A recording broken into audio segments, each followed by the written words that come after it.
Nigela Worthingtona. Futbalistu, ktorý bol známy najmä svojim dlhoročným pôsobením v Sheffielde United.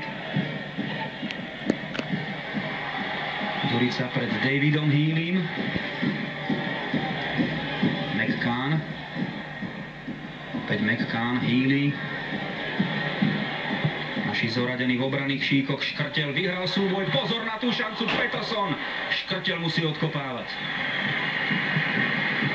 Opäť potom, čo lopta padla v našej 16 a zdalo sa, že ju máme pod svojou kontrolou, prišla predsa len možnosť pre nášho súpera. Peterson nepochodil ani druhýkrát v druhom polčase.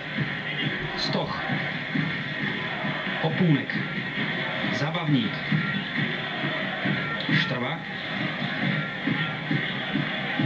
Stoch šikovne na Zabavníka. A ten už hľadá rýchlo nového Hološka. Hološko proti Hughesovi. Filip ide do šance. Filip! Gól! Gól! Slovensko vyhráva v Belfaste 2:0, 67. minúta. Náš strelecký super Filip Hološko. 2:0.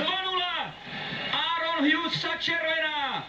Mike Taylor prekonaný aj druhýkrát. Jasáme v 67. minúte, vyhrávame v Belfaste o 2 góly. Ešte raz celá situácia. K lopte sa dostal Zabavník, dlhým pasom hľadal Filipa Hološka, ktorý sa presadil cez chybujúceho Aarona Hughesa, skúseného 69-násobného severoírskeho reprezentanta, a konečne dáva svoj veľký kvalifikačný gól.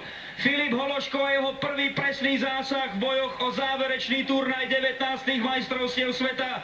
Pozrite sa na ten stav. Vidíte, je to správne, je to krajšie a krajšie. Severné Írsko, Slovensko 0:2. Laco Jurkemik. Tak cez počas sme si tu hovorili